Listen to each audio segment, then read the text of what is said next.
क्या हो अगर आपकी 100 साल की पूरी जिंदगी किसी परम शक्ति के लिए पलक झपकने जितनी भी ना हो? क्या हो अगर हमारा हजारों साल पुराना इतिहास, सितारों से लेकर आकाश गंगाओं तक का बनना और मिटना, सब कुछ एक ब्रह्मांडीय नाटक का हिस्सा हो जो बार बार दोहराया जाता है। आज हम समय के इसी रहस्यमयी सागर की गहराइयों में उतरेंगे। हम उस राज्य से पर्दा उठाएंगे कि जब महाप्रलय में सब कुछ, यहाँ तक कि स्वयं सृष्टि के रचयिता ब्रह्मा जी भी विलीन हो जाते हैं, तो अंत में कौन बचता है? यह कहानी सिर्फ समय की गिनती की नहीं, बल्कि उस परम सत्य को जानने की कोशिश है जिसके सामने खरबों साल भी एक लम्हे की तरह है। तो मेरे साथ बने रहिए, क्योंकि आज आप जो रहस्य जानेंगे वो समय, विनाश और आपके अस्तित्व के बारे में आपकी सोच को हमेशा के लिए बदल देगा। आइए इस रहस्य की पहली परत खोलते हैं। उस समय से जिसे हम जानते हैं इंसानी समय। हमारी जिंदगी 70, 80 या बहुत हुआ तो 100 साल में सिमट जाती है।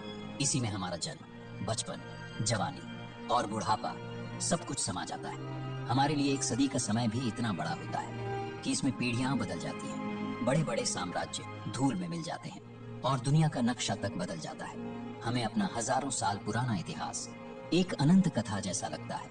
मिस्र के पिरामिड हों या सिंधु घाटी की सभ्यता, ये हमें समय की किसी गहरी गूंज की तरह लगते हैं। लेकिन ब्रह्मांड की घड़ी के सामने हमारा पूरा इंसानी इतिहास एक सेकंड के 1000वें हिस्से से भी छोटा है। इस भयानक सच्चाई को समझने के लिए हमें इंसानी सोच के छोटे से दायरे से बाहर निकलकर देवताओं के समय को समझना होगा। और उस कहानी की शुरुआत होती है 4 युगों के एक महान चक्र से। हिंदू धर्म ग्रंथों के अनुसार समय एक सीधी रेखा में नहीं, बल्कि एक चक्र में घूमता है, जैसे दिन के बाद रात और फिर से दिन।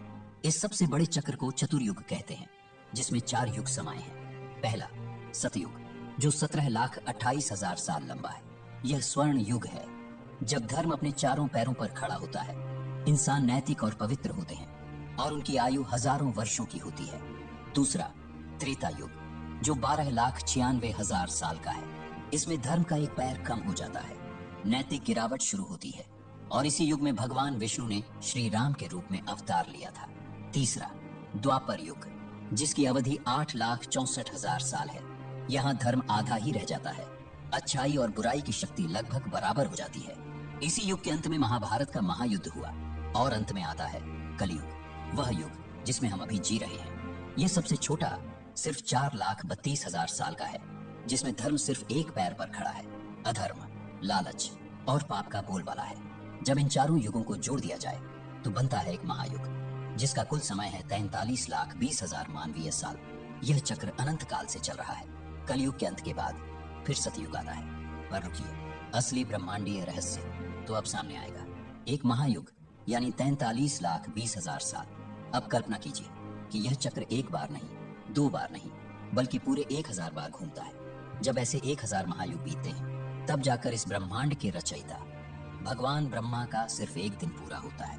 विष्णु पुराण के अनुसार ब्रह्मा जी के इस एक दिन को कल्प कहा जाता है। इसका मतलब है ब्रह्मा जी का एक दिन 4,32,00,000,000 मानवीय सालों के बराबर है। जरा इस संख्या के विशालकाय रूप को महसूस कीजिए, 4,32,00,000,000 साल। आज का विज्ञान भी हमारी पृथ्वी की उम्र लगभग इतनी ही करीब 4.5 अरब साल बताता है। यह वह चौंकाने वाली समानता है जो हमारे प्राचीन ग्रंथों में छिपे गूढ़ ज्ञान की ओर इशारा करती है।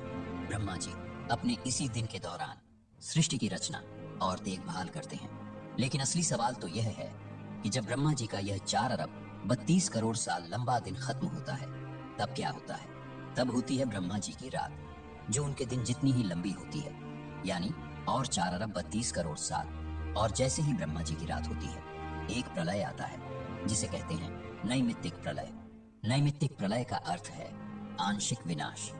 जब ब्रह्मा जी अपने दिन के अंत में विश्राम करने जाते हैं, तो तीनों लोक, भूलोक, भूवरलोक और स्वर्गलोक विनाश की प्रचंड अग्नि में भस्म हो जाते हैं। पुराणों में इसका बड़ा ही भयानक जिक्र मिलता है।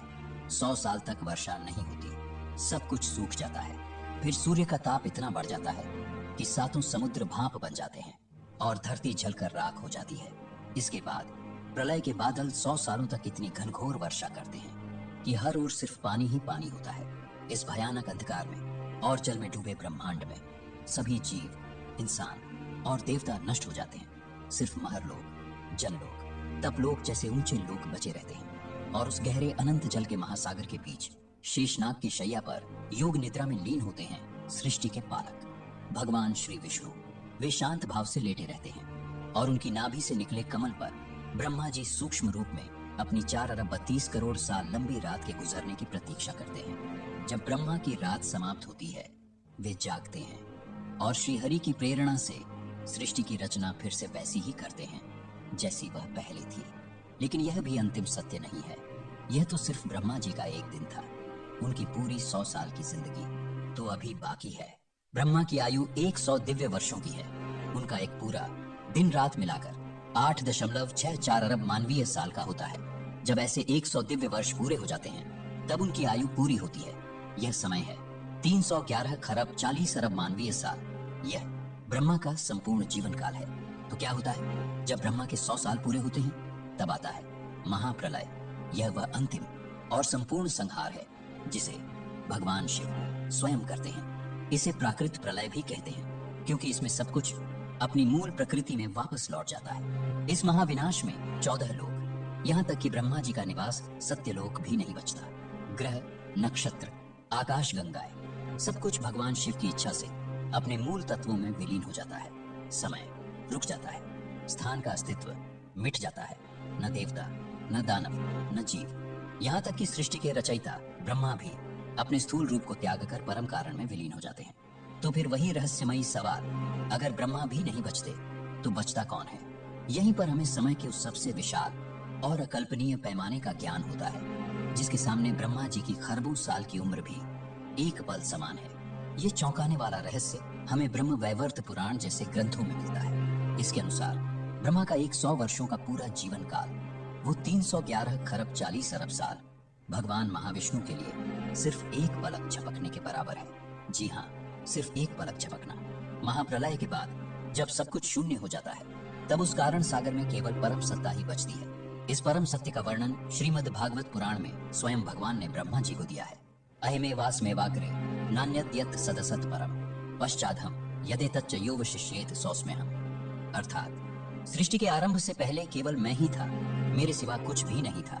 सृष्टि के बाद जो कुछ भी यह संसार है वह भी मैं ही हूँ, और प्रलय के बाद जो कुछ शेष बचेगा वह भी मैं ही हूँ। इस श्लोक से यह स्पष्ट होता है कि महाप्रलय के बाद केवल एक ही परम सत्ता शेष रहती है, जहाँ ब्रह्मा जी रचना करते हैं और भगवान विष्णु पालन, वहीं संहार का कार्य भगवान शिव करते हैं। ये त्रिदेव वस्तुतः एक ही परब्रह्म के 3 स्वरूप हैं। महाप्रलय के समय ब्रह्मा जी समेत समस्त ब्रह्मांड उसी परम तत्व में विलीन हो जाता है। श्रीमद् भागवत जैसे वैष्णव ग्रंथों के अनुसार यही परम सत्ता महाविष्णु है जो आदि और अंत से परे हैं। तो महाप्रलय के बाद कौन बचता है?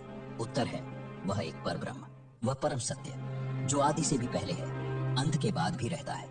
महाप्रलय की अनंत सी रात के बाद जब उस परम शक्ति में फिर से सृष्टि रचने की इच्छा जागती है तभी एक चमत्कार घटता है। वैष्णव परंपरा कहती है महाविष्णु की योग निद्रा धीरे धीरे टूटती है, उनके श्वास की लय बदलती है और उनकी नाभि से एक नया कमल प्रकट होता है। उस कमल पर बैठे होते हैं एक नए ब्रह्मा जी।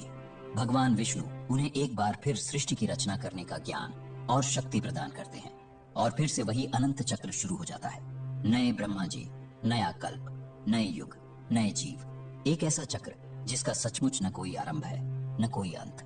ब्रह्मा जी के 100 साल का जीवन महाविष्णु के लिए सिर्फ एक पलक झपकने से ज्यादा नहीं। ये रहस्य हमें एहसास कराता है कि हमारा अस्तित्व कितना छोटा है और फिर भी कितना कीमती। हमारी चिंताएं, हमारी खुशियां, हमारे दुख इस अनंत समय सागर में एक छोटी सी लहर भी नहीं। लेकिन यह ज्ञान निराश करने के लिए नहीं आया, यह विनम्र बनाता है। यह याद दिलाता है कि हम सब उस विशाल दिव्य योजना का हिस्सा है जो सृष्टि से भी पुरानी है। और सबसे खूबसूरत बात, विनाश अंत नहीं, विनाश संकेत है एक नई शुरुआत का, एक नए ब्रह्मांड का, एक नए चक्र का। जैसे ब्रह्मा जी का हर दिन एक नई दुनिया बनाता है और हर महाप्रलय के बाद एक नया ब्रह्मांड जन्म लेता है, वैसे ही हमारे जीवन का हर अंत एक नई शुरुआत का दरवाजा खोलता है। अब सवाल आपसे है, जब समय और विनाश का यह अनंत चक्र सामने आता है तो आपके भीतर क्या चलता है? एक पल ठहर कर सोचिए। क्या इस ज्ञान ने आपको अपने ही अस्तित्व पर दोबारा नजर डालने के लिए मजबूर किया? क्या इस अंतहीन ब्रह्मांडीय खेल में आपको अपनी जगह थोड़ी अलग दिखाई दी? अपने विचार नीचे जरूर लिखिए, क्योंकि ऐसी बातें अकेले नहीं सोची जाती, इन पर चर्चा होती है और चर्चा से ही रहस्य गहराता है।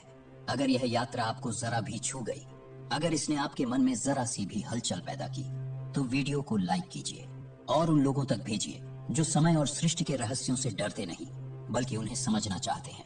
हर हर महादेव।